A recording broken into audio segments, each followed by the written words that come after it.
Let's go. What a lovely day! Andy, there's a whole world out there. Jump in. Can you dig it? Yeah. You must always pay strict attention. I was just completely enamored by it the entire time. Dude, he did not have to go that hard. I know, man. Isn't it wild? The Jared Cast. So it begins. Hello, and welcome back to the Weebcast. I am one of your hosts, Jared L. With me, as always, Jared A. How you doing, Jared A? I'm doing good. I'm glad you're finally joining the fold. I'm one more step closer to getting you completely washed in the and it's making me happy. Yeah. So close yet so far. We'll see if you can ever accomplish your goals. Yeah, we're back with the anime podcast episodes.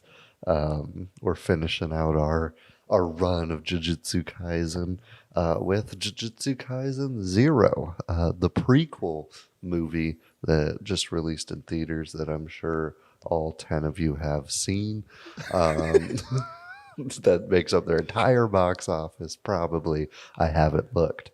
But I'm excited. I liked the series. Did I like the movie? You're going to have to stay tuned and find out, because it's not time for that yet. Before we get into that, we've got a little top 5 that I'll introduce with a question. How many dead bodies have you seen, Jared? Let me see. Probably less than a dozen. Okay, that's good. But more than 5. Yeah. Gotcha. More than a dozen is concerning. That's when it gets into like trauma. Yeah. I've seen someone die on like a deathbed. Okay. I've never seen someone die in like an accident or something. That would be. Yeah. It's kind of crazy. I've never been to a funeral, and so all the bodies I've seen. No, I have. All of them I've seen have been out in the wild. I've seen 4, which is too many. Wait, I gotta hear about this before we do the top 5. So the first one was, this is my top 5 dead bodies I've seen out in public. Holy shit.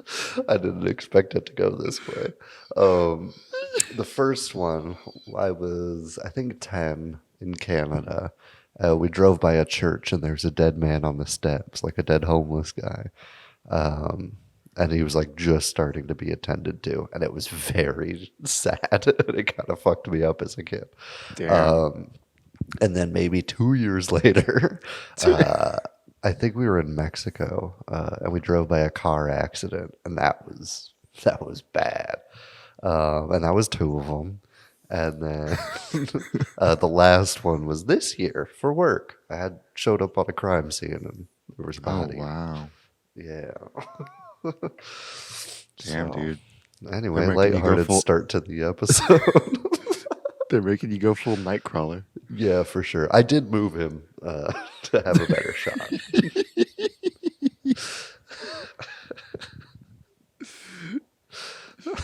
You did film the killer before. I did. Absolutely. I followed them to a gas station.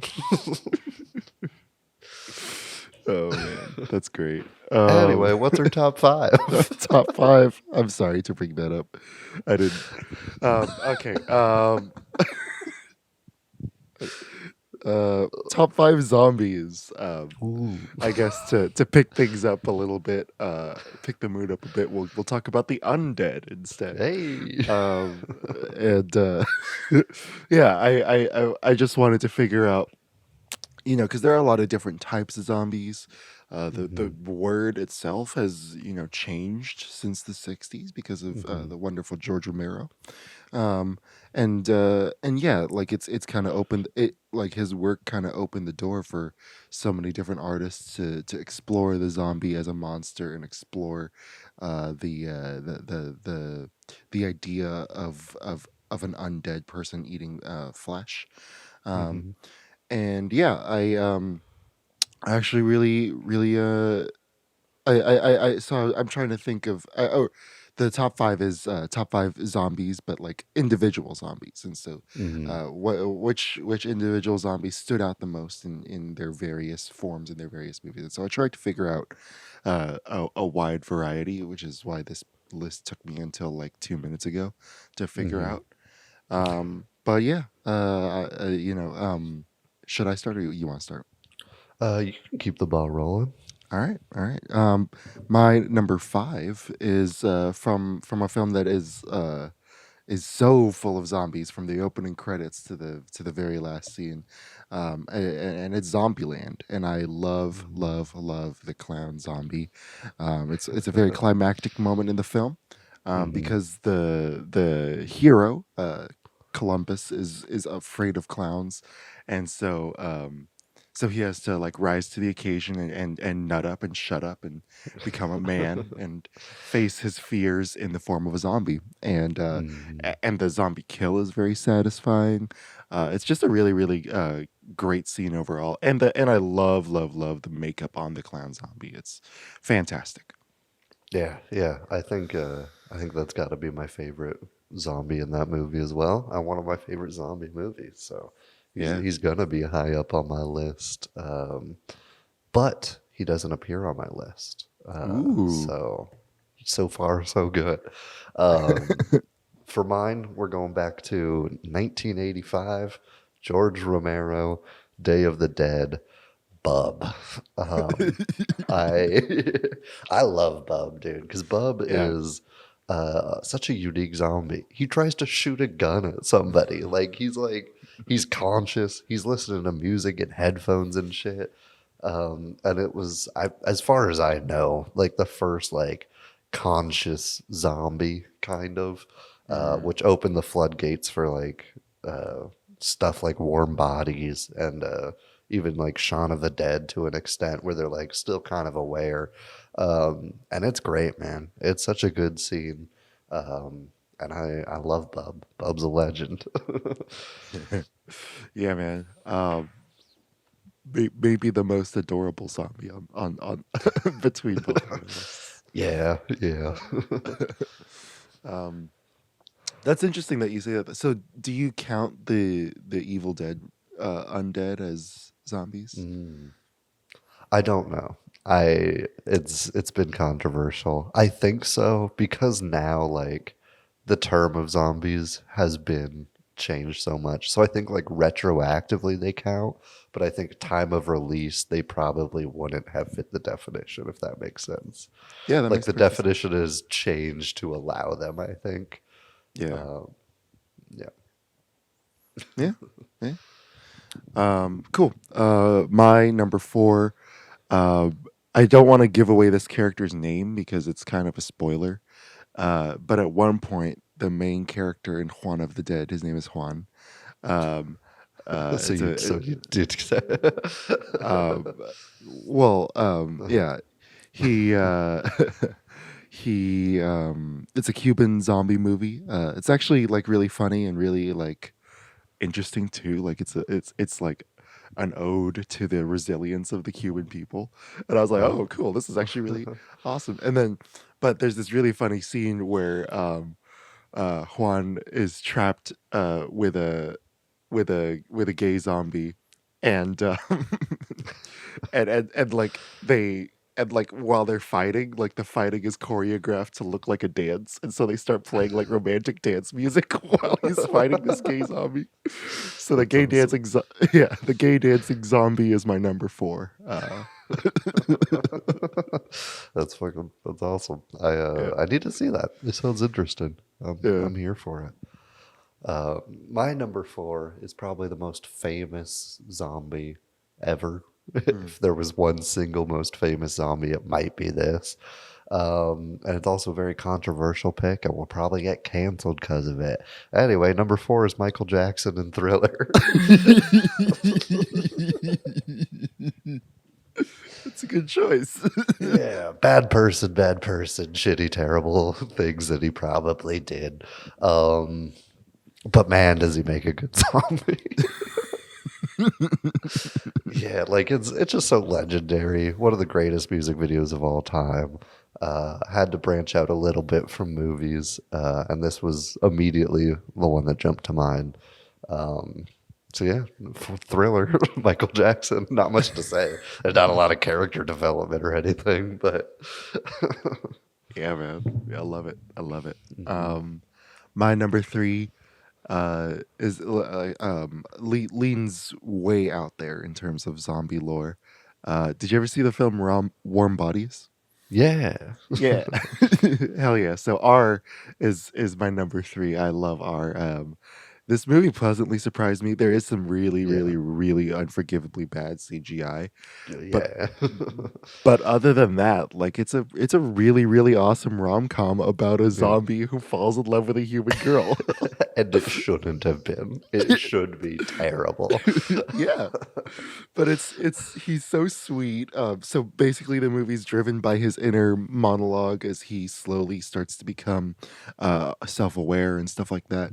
And yeah, Nicholas Hoult is brilliant voice actor, brilliant like just physical actor as well. And yeah, it's a really, really great performance, and so I love R from Warm Bodies. Hell yeah. It narrowly missed my list, honestly. It got edged out by Bub. But a fantastic pick. I'm glad you got it on here because it deserves the recognition. Yes. My number 3 is kind of a reach. Go for I'm it. going to be honest. My number 3 is also from Zombieland, despite me saying that the best zombie in Zombieland isn't on my list. Confused yet? Because this one's kind of not a zombie, but it pretends to be. It's Zombie Bill Murray.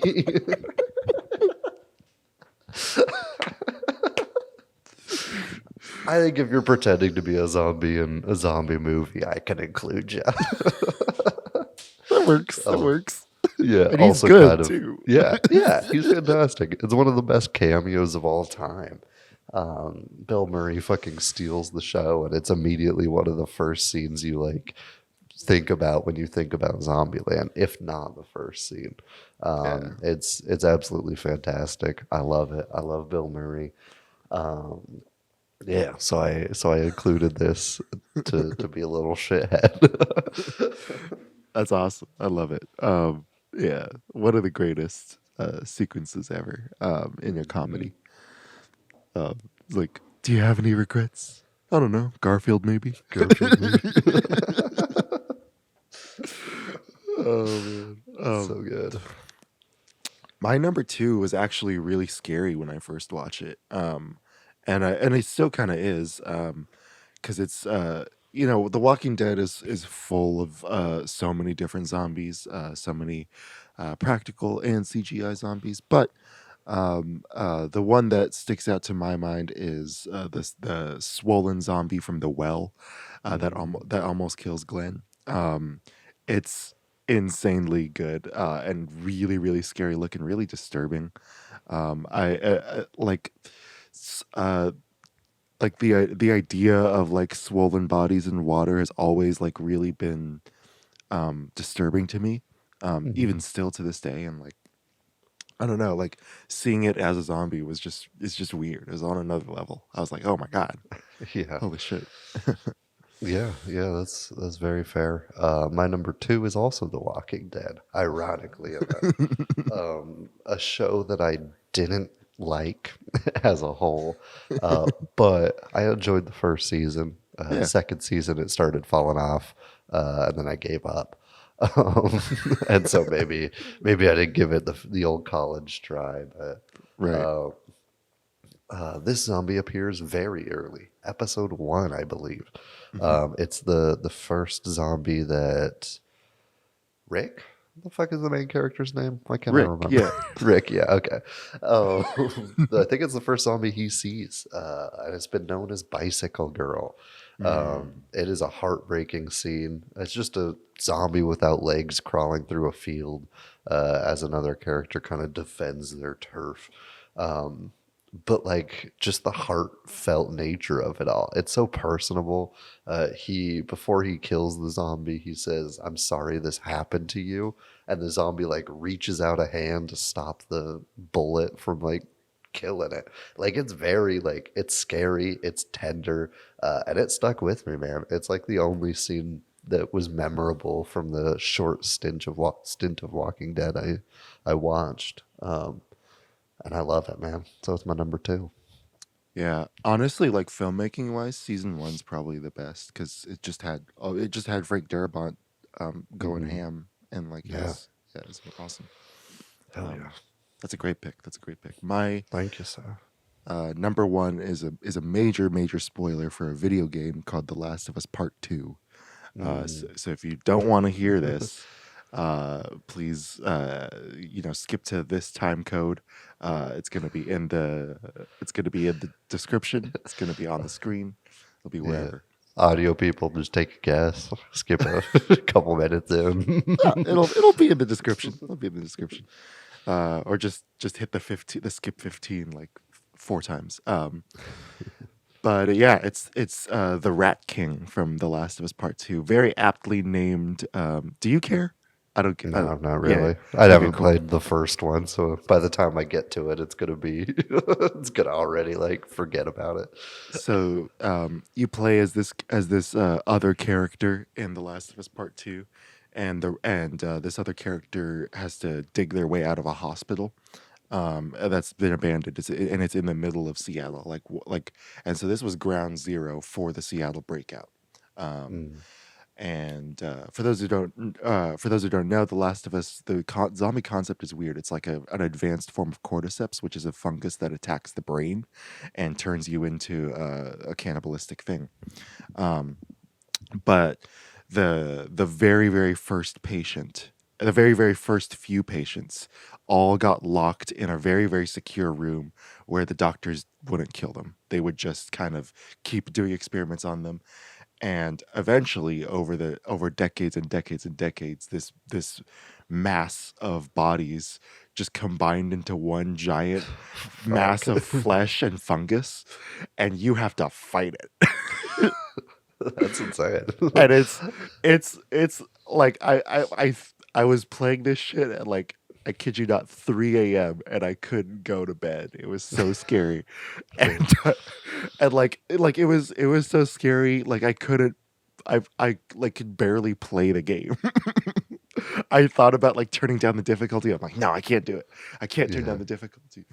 And so you have to. So I used like all my ammo. I used all my fuel for my flamethrower. I used everything at my disposal, man, to beat this thing, and it was awesome. It's such a like. I'll send you, Jared, a picture of it.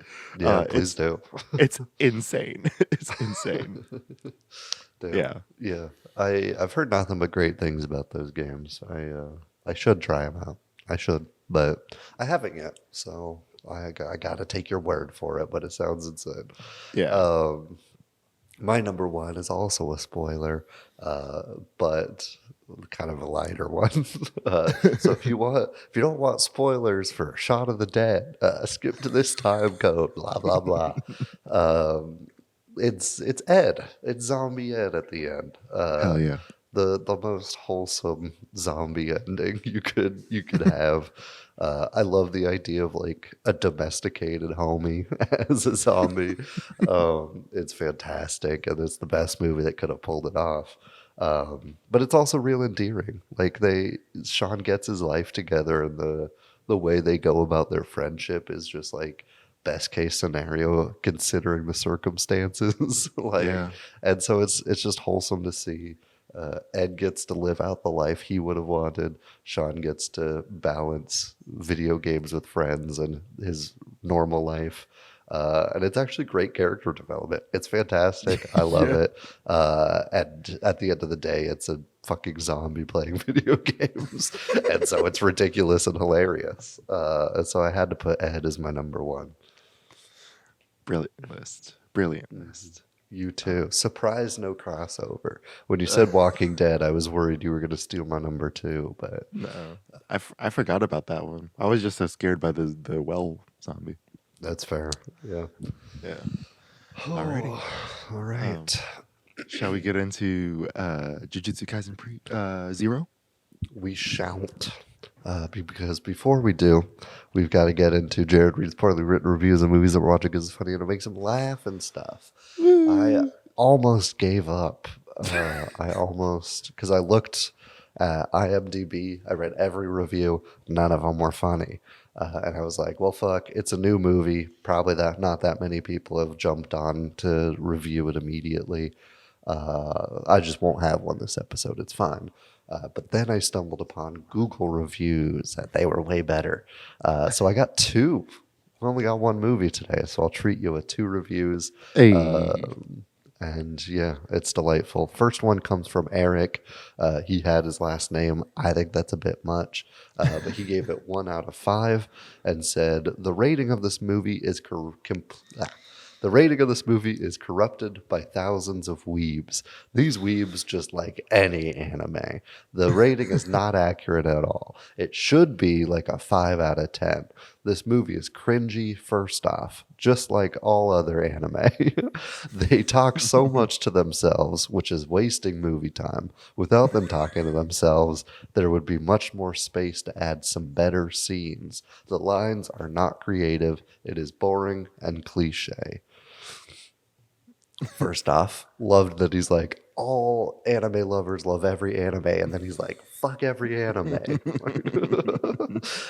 I'm not an anime lover, but even I see the hypocrisy there. Yeah. Anyways, the next one comes from Jake. He says, greatest movie I've ever seen. I blew a load within 10 seconds of curtains opening. 10 out of 10 would recommend if you need to spice things up down there. Wait. That's so bad. The first 10 seconds are so sad. It's literally a child dying.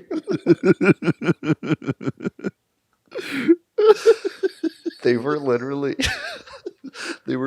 like back to back in that order. So right after I finished saying weebs love all animes, it was I blew my load in the first 10 seconds. So terrible, dude. I love it. I love that for him. I had to. It was the greatest back to back I'd ever seen. Oh man. Also, he rated it 1 out of 5. Like in the review, he says 10 out of 10. I don't know why it was in the bad reviews. Very confusing on Jake's behalf, but I'm glad you got off, good friend. Yes. Congratulations. Congrats on the gasm. Already unhinged. We pulled it back. Yeah. Anyway, Jujutsu Kaisen Zero. It's the latest project in this Jujutsu Kaisen, I guess, universe or franchise, I should say.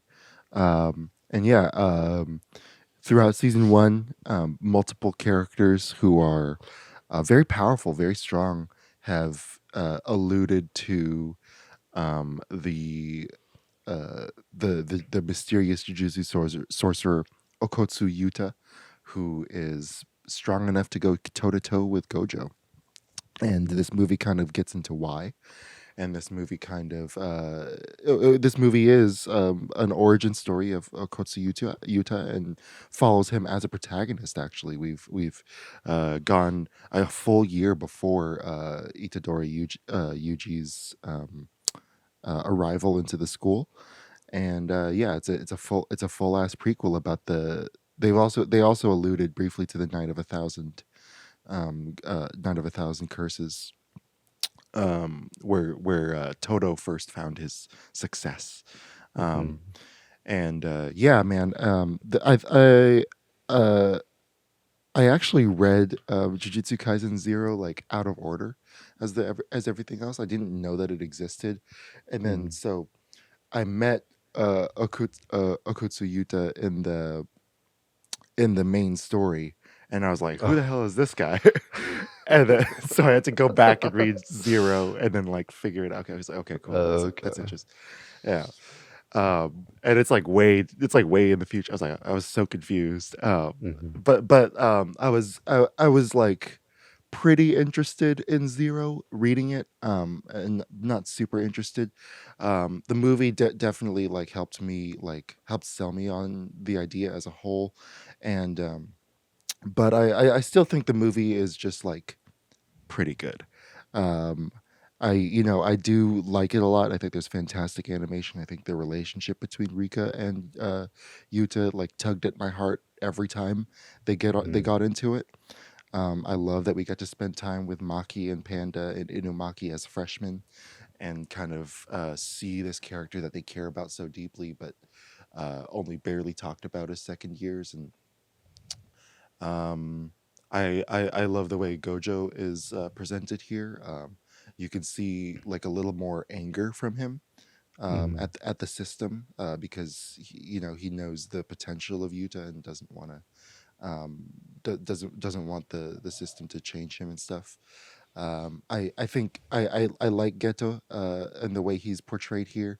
Um, we'll definitely learn more about him as this series goes on, but I think this introduction for uh, fans of the anime and fans of just watching it is a pretty good introduction to who this guy is and what he stands for.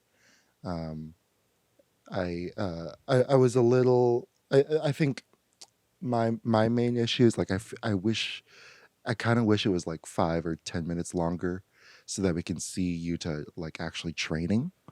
Um, Mm. I know that this movie is kind of like also a gateway for other people, and so like it's kind of weird, like just knowing that he's strong, and then just seeing him like Just like be we strong just out of nowhere.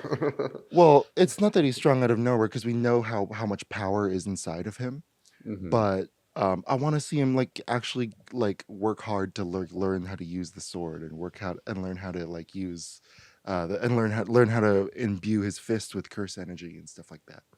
And so like I wish that was in this story. Sadly, it is not. I also wish that there was more Toto, because not just because I Yeah. like Toto, but like this was the night that made him famous. So I wanted to see more of that. But yeah, maybe it was budget reasons. Maybe I don't know. But other than Mm. that, I like the movie a lot. I like the relationships in the movie. I like the voice acting. I like the action. I think it's the action as usual by Mappa is is perfectly animated. Mhm. I didn't dislike it. I'll give it a 7.3. Yeah, I'm in pretty much the same boat. I think technical, they killed it. The animation's fantastic. Yeah. I did not like the soundtrack in this, despite the soundtrack in the show being so good. I think they kind of dropped the ball on this one a bit. Um, but like the animation's great, voice acting's fantastic, across the board. Technical, pretty damn good.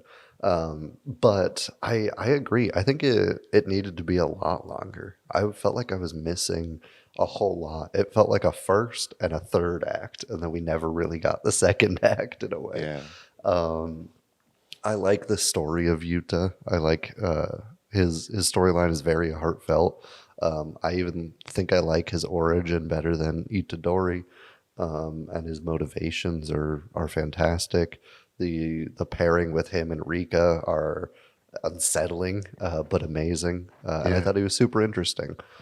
Same goes for the main antagonist. I thought his motivations were great. The rivalry with him and Gojo was fantastic. Um, but there's so much missing. They also like teeter the line of like being able to introduce the characters that are established if you watched the show. I watched the movie with somebody who hadn't seen the show. They went in completely blind. This was their first Jujutsu Kaisen. Didn't even know what the show was about. And they're like, I don't know if I like it or not. Because they're like, I'm entertained. I just don't know who all these people are, like how they got here, what they do. So I think if you make a prequel movie, you have to take your time. You have to reestablish these characters. They kind of offhandedly do it.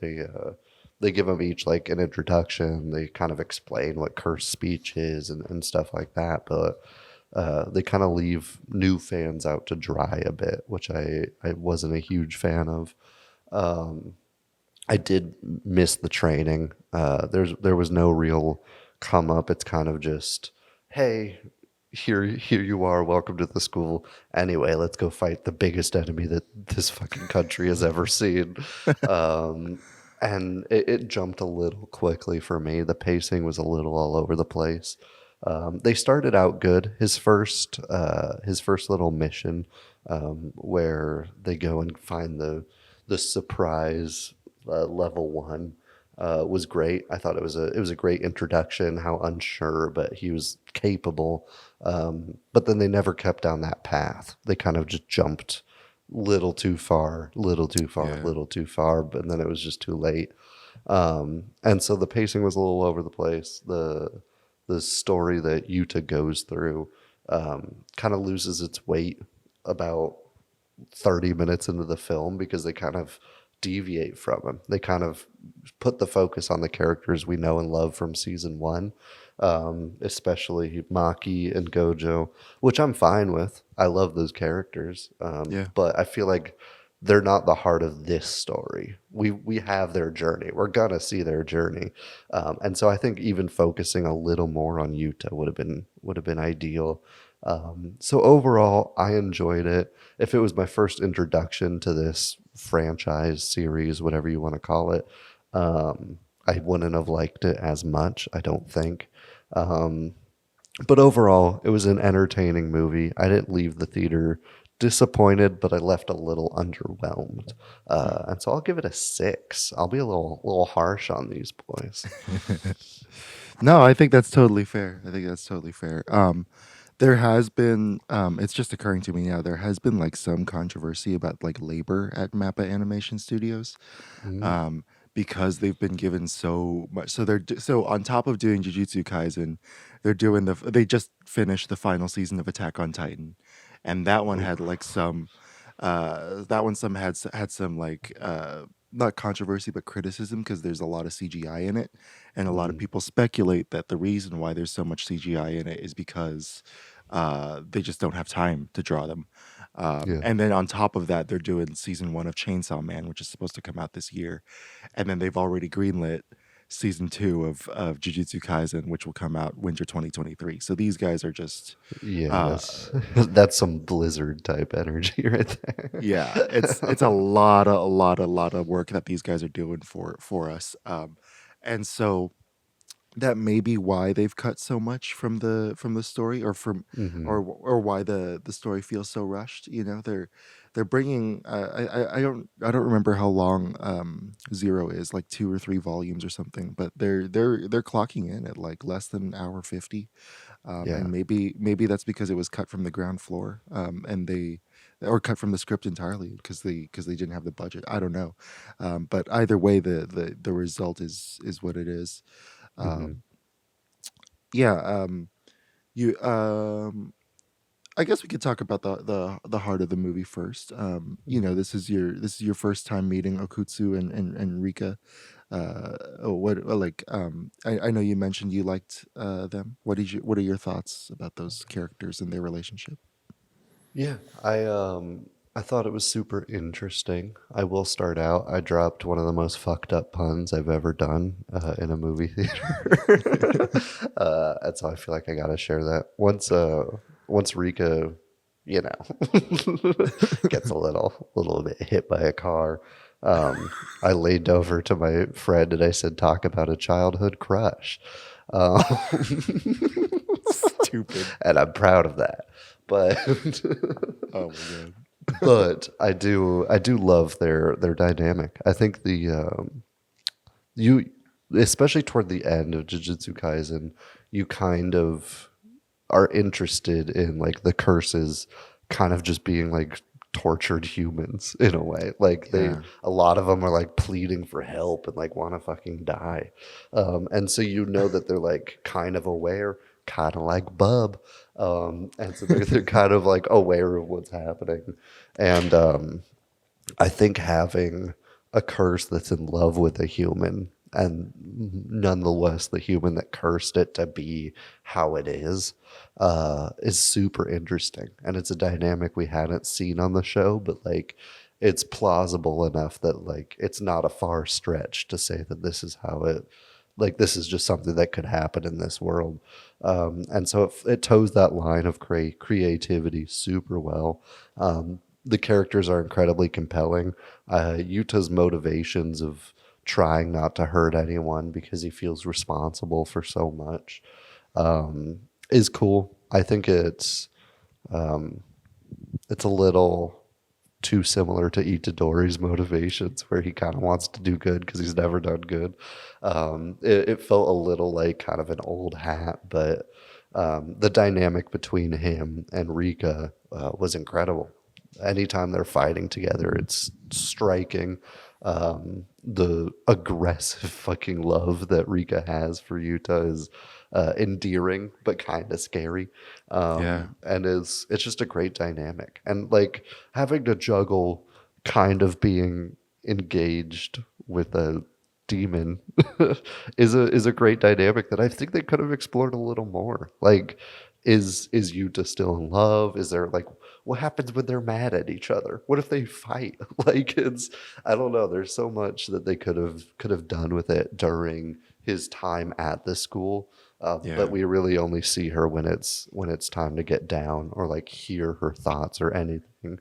When it's kind of get down to business and kick some ass, which is great. She's dangerous, so I get why they can't just like let her out all willy-nilly to have that development, but I think I'm kind of missing some of that development. But I think their dynamic is super interesting and kind of refreshing for the show. Yeah, I agree. The show also, like when they show Rika's death, they go back to that kind of like like J horror found footage aesthetic that makes the first season so cool. And yeah, like it really heightens the terror that Yuta feels on a daily basis.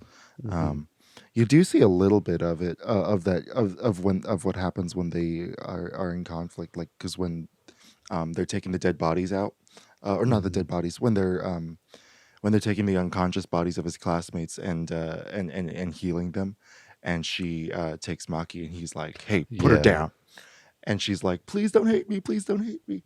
I was like, "Oh man, Rika." Yeah, that was one of the greatest moments between them, but it was the only one really that was like that. Yeah, yeah, I agree. This, that goes into the thing of this movie's a little a lot too short. What else was I gonna say? I actually like that he's similar to Itadori. I think that's gonna become important later on. Okay. It does also half explain why Gojo's so fond of Itadori and like the relationship that they have. Yeah, and so I can't really. I'm trying to be careful. It's this movie, this whole franchise kind of treats power and the idea of having power and like and having like the power to do whatever you want. It kind of treats it in a really interesting way where like everyone who has these special powers has to like really restrain them, and I think having that in Yuta in just in a different way, in a way where restraining it hurts him, I think is actually really fascinating and really cool, and and fits beautifully in this world, especially. You mentioned Gojo. What did you think of his development over this movie? I thought it was good. It's nice to see him in conflict with like a rivalry of somebody who he cares about. Yeah. I think the dynamic between them was super cool, and kind of just the battle of wits that it turns into is fantastic. It's not like just pure power, which is something that I like about this show. They actually have to like outsmart whatever they're fighting, Yeah. and so having two incredibly talented sorcerers go at it was great to see. And the fact that they were like best friends and stuff is just cool to have that kind of conflicted internal internal conflict, I guess. That conflicted conflict. Um, and so I liked it. I don't think we got a lot of change in Gojo. I didn't see him like the Gojo we saw before at the beginning of this movie, and the Gojo we see in the show, kind of the same Gojo. Yeah. And that's fine. I didn't expect some big transformative thing because he's a dude. Like he's been a dude for a long ass time. Like people don't change that much in just a couple months, to where it would have been like a huge difference. It would have been nice to see that like the events of Jujutsu Kaisen 0 had like a big lasting effect, and maybe I need to rewatch season 1 to really clue into them. But I would have just liked a little more development on his end. But I liked the protagonist antagonist matchup he faces. Yeah. The conflict between Gojo and Geto gets elaborated later on. But we do see a little bit of why. Both of them are extremely powerful. They're two of only four acknowledged special grade sorcerers. And Yuta's one of them. I'm sorry to interrupt. Okay, I was going to say, does Yuta count as one of the 4 acknowledged ones? Yeah. Okay. So because they like kind of mentioned it when Yuta first joined, so I was like, is that including, or is there like another one, or what's going on here? Yeah. So it's Yuta, Geto, Gojo, and then one more. And yeah. So both Geto and Gojo are frustrated with the world of Jujutsu Tech, in kind of the same ways. They both feel like the higher ups and the people in control have failed their potential and failed sorcery in general and what it can do for the world. And you see Geto's approach to it is very, very different from Gojo. And I love that gets hinted at in this movie. I love that there is, I agree that he doesn't change that much here. But I think it does it does explain why he's able to be so nurturing for Yuji later on, and why he and really what makes Gojo like such a great instructor, and like it's like you said, it's not just his power. Like he's like, I like that end bit, which I totally forgot about, which is like, I trusted you not to kill the two young sorcerers just for no reason. I thought that was really, really interesting and cool and like twisted, like a really, really twisted like brotherly love between them. I also love the way they animated Geto's powers. I was a little worried about that because that it would be too much CGI, because the curses that he houses are very, very, very, very. There's a lot of them and a lot of different ones, and they handled it pretty well. Yeah, they straight up put 4,000 into a giant smoke bomb. What did you? Because we've sort of met Geto before, and in the show. We don't know the connection between season 1 Ghetto and Zero Ghetto. So what did you think about like kind of meeting him and getting to know him and yeah. Yeah, I mostly just liked that we got to know him a little better. That we kind of get more of his backstory and kind of what drives him, which we do get his motivations in the show to an extent. But it's just nice having that background because it fleshes out the probably the main villain kind of of the show. It fleshes him out a lot more, which I think was needed because it's a very compelling villain to have. And I think that like the way the show runs, you need somebody that you know equally amount of the bad guy as you do the good. I think it kind of hinges a lot on that. I don't think they're quite at that point where it's like 50-50, which is fine because it's kind of weird to do. But it's nice to tip the scales a little bit more, to give Ghetto screen time without Itadori being acknowledged in the world. So it's cool to see. I appreciate that they expand on him. But that's about all my thoughts on it. I didn't really. No, you're Yeah. fine. So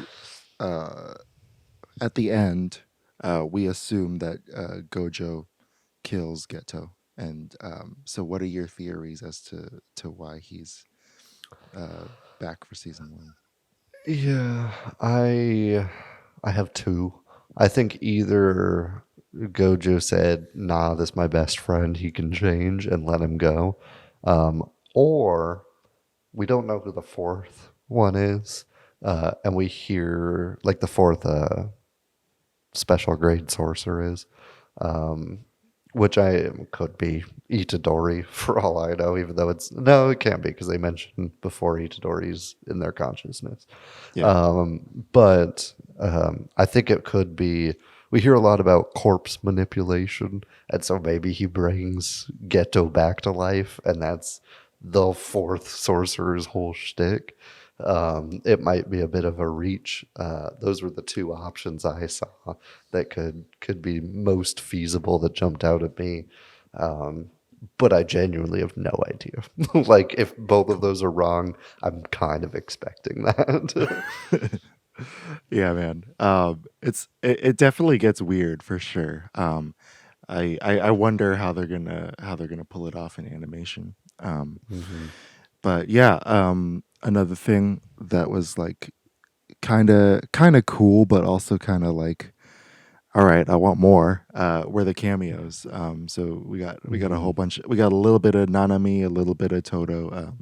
What like I don't know. Did you like seeing characters from season 1 in the fight? Yeah. Yeah, I did. I think it's cool because they would be there, so it's nice that they're there. You know, like continuity wise, should be they are, which is great. I'm glad. I did kind of want more Toto just because I like Toto, but I'm glad they didn't because it would have felt more like, hey, look at these people you know and love, instead of, hey, here's this storyline that they're helping move along. Yeah. So I kind of like the fact that it's just a cameo. The fact that like Mekamaru is just like, hi, I'm here is nice. I think it actually worked for the benefit of the film, because I'm not hankering for more Toto because I know I'm going to get more Toto. You know, Toto's not falling off the face of the earth right now. So I like that he and others didn't intrude in the plot. And I'm not saying that like the main first years that Yuta is hanging out with intrude, because I think they kind of fall in the background a decent amount. I already kind of said my qualms with how they're handled. But it's nice that they're limited to a cameo. And it's cool to see because we know these characters enough to be like, this is what he's doing. Toto's probably asking this fuckboy looking curse what his taste in women is. And that's that. And so it's cool to see. And I think they handled it well overall. Yeah. He definitely got the biggest laugh out of the audience when he's talking Same. about Takeda-chan. Yeah. Did you mentioned wanting more Toto, I think earlier. Do you agree that it about the cameo part? How did you want them to balance a little more? I don't need even that much. I just want to see because like a lot of it happens on off screen. Yeah. We hear explosions and we hear punching noises. I'm like, I just want to see it, like Yeah. yeah. That's I understand budget shit, but like, it's Jujutsu Kaisen, go crazy. yeah. Yeah.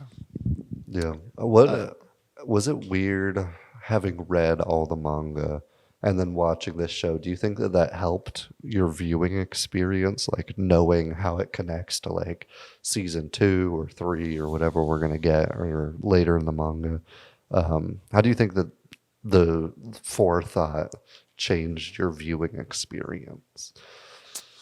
Um, it definitely my expectations were higher, and I think that's what hurt it for me. Mm, But at the same time,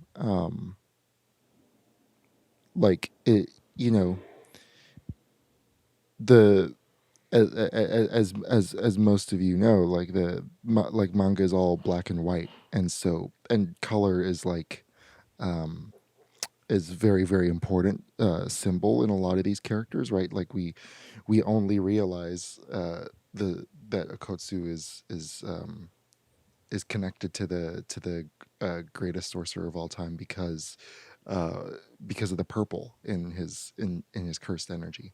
It's the same mm-hmm, purple that Gojo uses, um, uh, and um, and so like seeing it come to life, I think is actually really rewarding. I think it. Even though there are like plot elements that I know are going to happen and are going to happen in the anime, mm-hmm, um, I think uh, it doesn't necessarily taint it, but it does. I know for some things like Attack on Titan, um, I'm only watching the episodes that I liked in the manga. So mm-hmm. I don't think that translates to Jujutsu Kaisen because I want to watch every single episode of this thing, and I Yeah. have multiple times. But um, for Zero specifically, it was just really, really. It just felt really, really rewarding to see Rika come to life and see that character because she's she's really, really drawn beautifully in Mm-hmm. the manga. It's very, very scary, very inky, and like really, really deep inks. And it's very disturbing, very interesting. So seeing her come to life and seeing her movements, hearing her voice as like this kind of really twisted, high pitched kid. How did it sound for you? Because I felt like there was like as though the mix was too bright for me, but I don't know. Yeah, I think they tried a little hard to keep the childlike energy. Yeah, And it worked at times. Like when she comes out and she's like, "I'm so pretty." Like that part was like, I think the voice worked because it has that kind of like excited squeal to it. yeah, But that excited squeal is in every line, and it was a little much. Because I think you're okay to change the voice a little more. We get that it's the same child that died. Like it's yeah, not a hard concept to grasp, so you don't need the voice to be so shrill. Um, but I wasn't like put off by it. I think yeah, it was pretty much okay. yeah, yeah. But on the other hand, like knowing what's going on ahead Hmm. of season 2 and hopefully season 3, knowing what's about to come, like I am actually pretty like it's gotten me more excited for it because Hmm. like okay, now I know that they can actually pull Yuta and Rika off. Now I know they can actually pull Geto off. Like so, this is gonna be pretty. I'm pretty happy with it and like uh and yeah, for something like this, like if anything, the like reading manga is like this. It's almost like a more pure way of digesting and going into like anime style storytelling because like you're getting the very like You're getting getting this like the bare bones vision of the creator, essentially. yeah, yeah, and it's not tainted by like maybe a bad maybe a weird and twisted animation frame, or maybe Hmm. a bad song like the opening song here. Yeah, it's um, bad. is is is pretty Christian rock, which Oh is yeah. um, yeah. So yeah, it's as it depends on the franchise. Like there are some where I straight up don't want to read the manga at all, because Call him out. I Who is it? yeah. Um, but Jujutsu Kaisen, like I just had to know what was happening next because I was so into it. Yeah. Um, yeah. Yeah. One thing that I had kind of an issue with Utah, to an extent, the final face off with Geto is a lot better about this. But Rika carries the workload a lot. Like he's not good with his sword, and he's not really that like talented of a fighter. We get that he's powerful and that he can control a lot of power, but we don't really see him do a lot. He kind of sicks Rika on whoever he's fighting. Did you kind of get that vibe too, or was it a pretty more even split for you?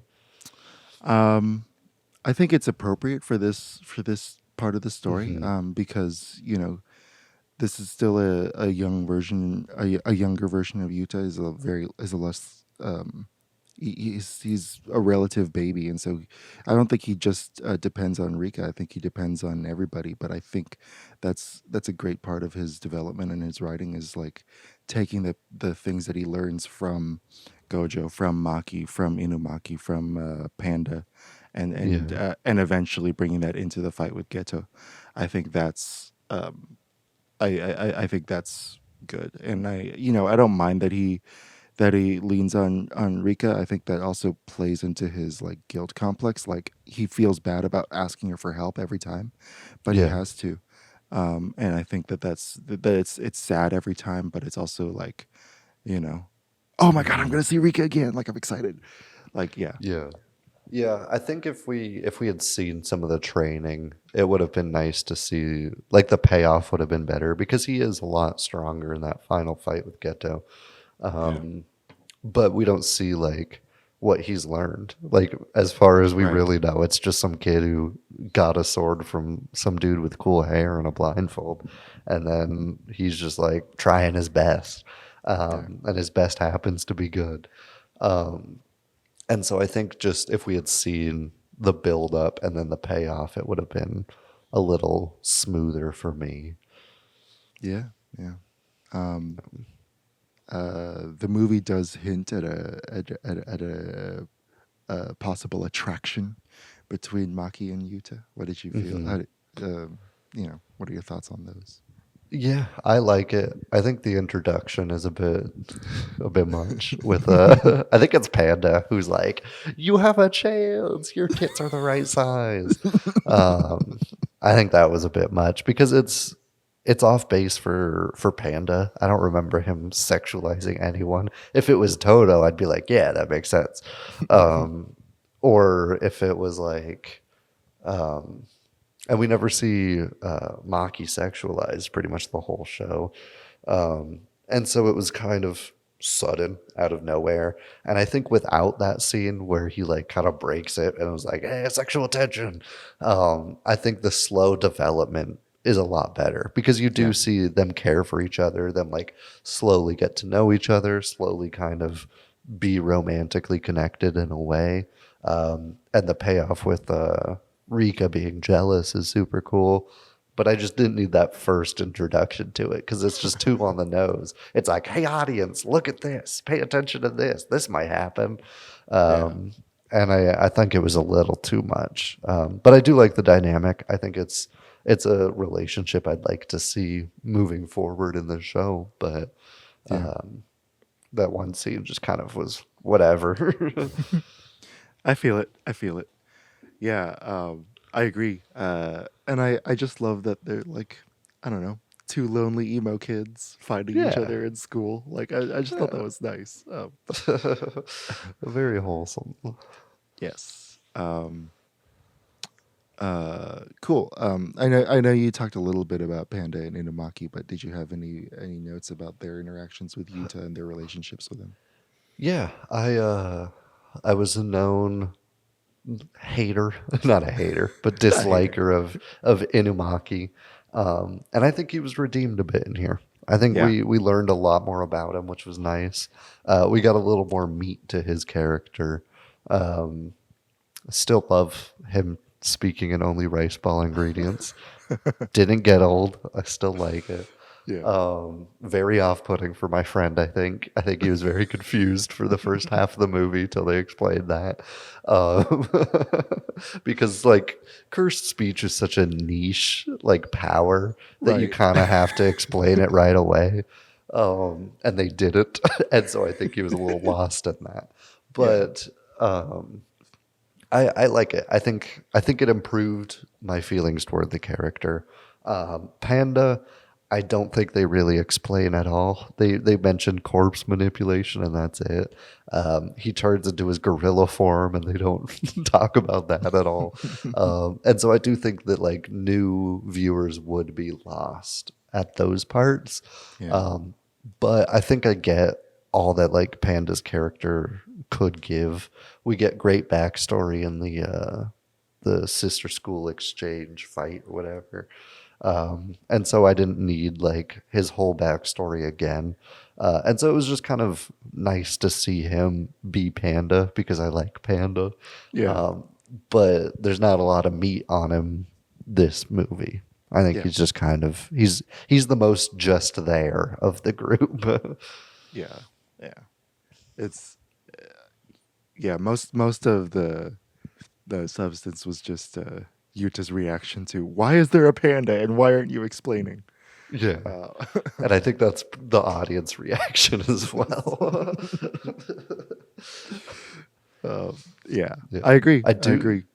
I do like the I don't remember their names, like the evil sorority girls that are on Ghetto's side. How one of them yeah. was like, "Oh my god, a panda! It's so cute." that was a pretty good bit too. Yeah, man. Yeah, I was disappointed those two didn't fight more too. Like at one point, she like tries to take a picture with her phone, and you see like the red cursed energy in the lens and stuff. And I'm like, oh shit! Like they're about to go off, and then like literally nothing happens, and they disappear for the rest of the movie. Yeah. The whole Night of a Thousand Curses thing was, I thought is too quick. Just give us like 30 more seconds of each. Yeah. This movie should have been season 1. I think they should have just made a full season of a show into it, and just take your time. You've got a hit on your hands. You're gonna get greenlit for as many seasons as you want because anime just goes on for way too long always. And so I don't know. I think you can afford to start the story here instead of with Itadori. Yeah, I agree. Cool. Any other thoughts? Any other things you want to bring up? Issues? Not really. Jokes? I'm not sitting there in the movie theater with my laptop, so this is another no notes episode, so nothing. I don't think there's anything that like jumped out at me. Oh, apparently there is a post-credit scene and I did not stay for it. Did you? And if so, what? So it shows Yuta and the guy with the black rope, the African guy sitting at a cafe, and we don't know what they're talking about. We don't know what's going on. And then Gojo shows up, stands behind him, and says, "Hey, I need your help." And then that's it. Gotcha. Okay. So it kind of just says, hey, he's not dead. Hey, Gojo's still like kind of friends with him. Yeah. Because we mentioned that, because they mentioned in season 1 that he's studying abroad, but we don't know why he's studying with the Ethiopian guy. Or who this broad is. Kenyan guy. I don't know. But yeah. Just got it. Not a good one. Yeah. So it's just saying basically he's coming back to Japan. Gotcha. Okay.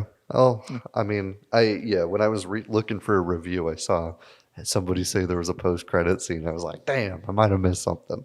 But they also said it wasn't too important, and so it kind of fit the bill. They're probably gonna show it in a flashback in the. Absolutely, they will. And they'll probably at one point be like, hey, remember that time where Gojo walked up behind me when I was talking to my friend when I was studying abroad? Because that's how the show works. Yeah, man. I love it. All right, should we do favorite scenes? Yeah, I'm down. Go for it. Okay. I liked the field trip with Inumaki where they go to exercise some curses. Great introduction to Geto. Great surprises. You see Yuta's not completely useless without Rika. And you get more Inumaki, which is cool. So that whole fight, the whole build up, the whole walking around the mall or whatever it was all great. I liked that a lot.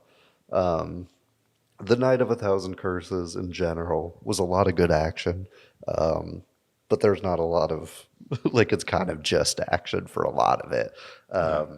My favorite scene was probably Rika's jealousy to Maki after like when she steals the body that we already mentioned. I think that would be my favorite. The car accident in the beginning was handled real well. You don't get a lot of sad, like real tragic moments in the show. You get some. They're scattered throughout for sure. But seeing them go like that dark and like lean into the emotion that heavily, I think paid off. I was worried that they wouldn't be able to pull it off when I kind of clued into what was going to happen. But I think they did it well. And so like his reaction to the car accident and the car accident happening and even the callback to it where we see him curse her, I think was all handled excellently. And then also the finale when she turns back into a little baby girl was pretty great as well. I think it was a nice emotional moment that complemented that first initial car accident and building of their relationship real well. Hell yeah. My favorite scenes. I loved Yuta's introduction to the class. I thought it was classic Gojo moving. A classic Gojo move to just dump everything on everybody and expect them to be fine with it. I also loved. I actually love his field trip with Maki. I thought that was a really really cool. Because we first meet her at a point where she's really really powerful, and so it's actually cool to see her fail a bit. I also like the design. Like, why does she have leg warmers? Like, Don't okay, know. this is cool. This is interesting. I liked all their like freshman year designs.